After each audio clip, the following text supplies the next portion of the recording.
অহা মঙলবাৰে অসমৰ মহামহিম ৰাজ্যপাল ডাঙৰীয়া আমাৰ এই জাগ্ৰাৰ সভাখনলৈকে আহিব। ভাৰতবৰ্ষৰ এটা অগ্ৰণী স্বেচ্ছাসেৱী সংগঠন ভাৰত বিকাশ মঞ্চ, তেওঁলোকে আমাৰ গ্ৰাম্যাঞ্চলৰ কৃষক সমাজক উপকৃত হ'ব পৰাকৈ বিভিন্ন আঁচনি লৈছে। আৰু আমাৰ কাৰণে এইটো এটা ভাল খবৰ যে জাগ্ৰা গাঁওখনক মানে সেই NGOটোৱে কৃষিৰ ক্ষেত্ৰত এই মডেল ভিলেজ হিচাপে তেওঁলোকে এডপ্ট কৰিছে। ইয়াতে প্ৰায় 200তকৈ অধিক প্ৰাৰম্ভিকভাৱে তেওঁলোকে বাছনি কৰি তেওঁলোকক লৈ এটা FPO গঠন কৰি তেওঁলোকক আমাৰ মানে কৃষি ক্ষেত্ৰখনত কেনেকৈ আগুৱাই নিব পাৰি তাৰ কাৰণে বিভিন্ন আঁচনি যুগুতাই এই কামখিনি মঙলবাৰে ইয়াতে মহামহিম ৰাজ্যপাল ডাঙৰীয়াৰ উপস্থিতিত শুভাৰম্ভ কৰিব। এতিয়া আমাৰ অসমৰ অৰ্থনীতি কৃষি অবিহনে কেতিয়াও আগুৱাই যাব নোৱাৰে। আৰু কৃষি ক্ষেত্ৰত আমাৰ বিশেষকৈ অসমীয়া সমাজখন আজি কিছু দশকৰ পৰা কিবা কিবি কাৰণত পিছুৱাই আছে, যাৰ কাৰণে আমাৰ অসমীয়া সমাজখনত আমাৰ কি কয় এইটো মানে কৰ্মহীনতা বৃদ্ধি হৈছে।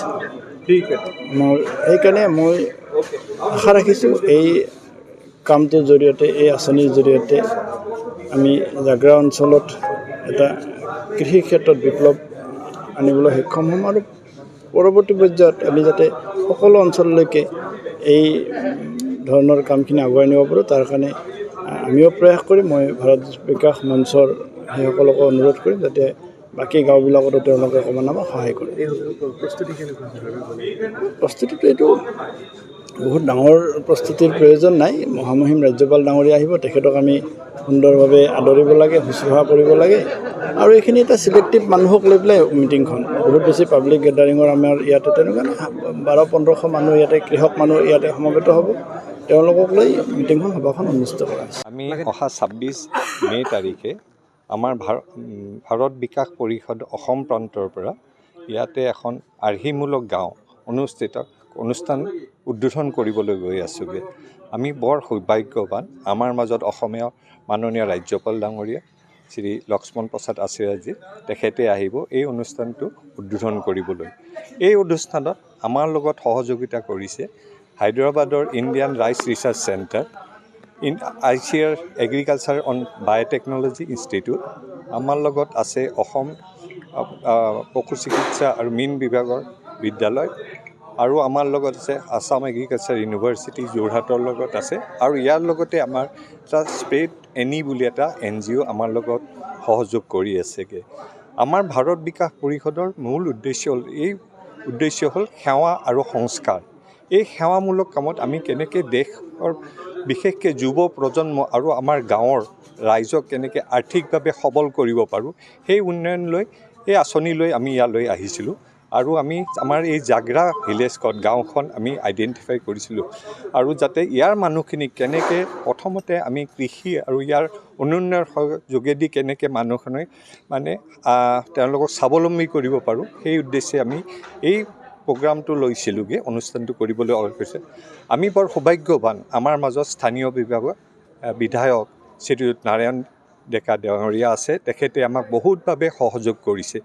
ইয়াৰ লগতে আমাৰ গাঁৱৰ এই জাগ্ৰা গাঁৱৰ সকলো মানুহে আমাৰ লগত আছে, আমাৰ লগত জিলা পৰিষদৰ আছে, পঞ্চায়তৰ লোক আছে, আৰু উন্নয়নৰ লোক আছে, গাঁও উন্নয়নৰ লোক আছে, সকলোৱে আমাক সহযোগ কৰিছে। আমি আশা ৰাখিছোঁ ভৱিষ্যতে এই যে আমি আমাৰ আদৰ্শ গাঁও কৰিবলৈ যিটো আমি সপোন লৈছিলোঁ, আমি ভাবোঁ যে সকলোৰে সহযোগত আমি এই কাম ৰূপায়িত কৰিব পাৰিমগৈ। আমাৰ মেইন উদ্দেশ্য, ভাৰত বিকাশৰ মেইন উদ্দেশ্য হ'ল ৰাষ্ট্ৰ গঠন আৰু সমাজ সেৱা কৰা। ইয়াৰ উপৰিও আমি ভাৰত বিকাশ পৰিষদে ইয়াৰ উপৰিও আমি কিছুমান কাম কৰোঁ, সেৱামূলক কাম কৰোঁ। যেনেকৈ কিছুমান দিব্যাংগ লোক থাকে, তেওঁলোকক আমি কৃত্ৰিম অংগ প্ৰদান কৰোঁগৈ বিনামূলীয়াকৈ। আমাৰ অহা 26 তাৰিখে আমাৰ যিখন ইয়াতে অনুষ্ঠান হ'ব, ইয়াৰ লগত সংগতি ৰাখি আমি ৰাখিছোঁ বিনামূলীয়া চকু চিকিৎসা শিবিৰ। তাত আমাৰ গাঁৱৰ ৰাইজক আমি কৈছোঁ আহিবলৈ, তেওঁলোকৰ চকু চিকিৎসা কৰা হ'ব বিনামূলীয়াকৈ।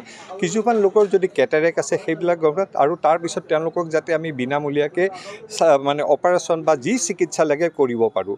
ইয়াৰ পিছত লগতে আমি সংহতি ৰাখি কৰিছোঁ যে মেজাৰমেণ্ট লোৱা যাব দিব্যাংগ লোকৰ, যদি তেওঁলোকৰ কিছুমান যদি এই গাঁও বা ওচৰৰ গাঁৱৰ যদি কিছু লোক আছে তেওঁলোক ইয়ালৈ আহিব পাৰে। তেওঁলোকৰ যদি কিবা কৃত্ৰিম অংগৰ প্ৰয়োজন যেনে হাত বা ভৰি, তেওঁলোকৰ সেইটো আমি ইয়াত মেজাৰমেণ্ট ল'ম আৰু তেওঁলোকক পিছত আমি সেই মেজাৰমেণ্ট হিচাপে আমি তেওঁলোকক বনাই আনি পিছত আমি আৰু কৰি দিমগৈ। ইয়াৰ পিছত আমাৰ পৰিকল্পনা আৰু আছেগৈ। আমি ইয়াৰ পিছত হয়তো আমাৰ বিশেষকৈ স্বাস্থ্যৰ ক্ষেত্ৰত মহিলাবিলাকৰ আমি দেখা যায় এনিমিয়া বহুত হয়। এনিমিয়া হোৱাৰ লগে লগে তেজ যদি কম হয়গৈ তেতিয়াহ'লে বহুত অসুবিধা মহিলাবিলাকে ভুগি থাকে। আমি ভাবিছোঁ তেওঁলোকৰ এই স্বাস্থ্য পৰীক্ষা কৰিম, আমি তেজ পৰীক্ষা কৰিম আৰু যদি তেওঁলোকৰ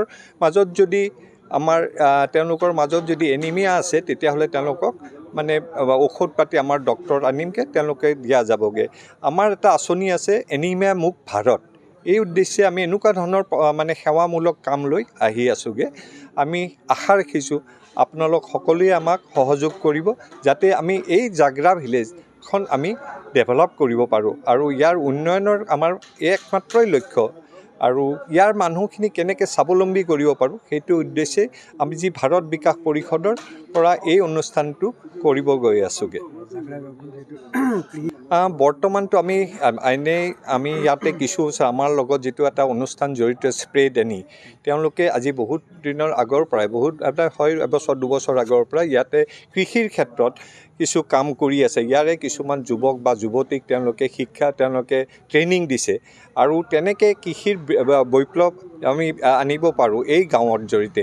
আজি আমাৰ ইকনমিটো ডিপেণ্ড কৰে আমাৰ এগ্ৰিকালচাৰৰ ওপৰত। আমাৰ 70% মানুহ আমাৰ এগ্ৰিকালচাৰ ডিপেণ্ডেণ্ট হয় আৰু তেওঁলোকক কিন্তু আমাৰ বহুতো চেলেঞ্জ আছে। সেই চেলেঞ্জবিলাক আমাৰ কিছুমান বাধা আছে, আমি কিছু চব নাই। সেই বাধাবিলাক যেনেকৈ আমাৰ মেকানাইজ নহয়, আমাৰ ইমপ্ৰুভ ভেৰাইটিজ ৰাইচ বা এনেকুৱা ভেৰাইটিজৰ চিড আমি নাপাওঁ। কিন্তু আমি ভাবিছোঁ যদি আমি তেওঁলোকক যিবিলাক বাধা আছে সেইখিনি যদি আমি তেওঁলোকক দিব পাৰোঁ, নিশ্চয় আমাৰ দেশ নিশ্চয় কৃষিৰ ক্ষেত্ৰত আৰু বৈপ্লৱিক সূচনা কৰিবগৈ। যিকোনো খবৰৰ বাবে যোগাযোগ কৰক আমাৰ এই নম্বৰত 9181 307 2221।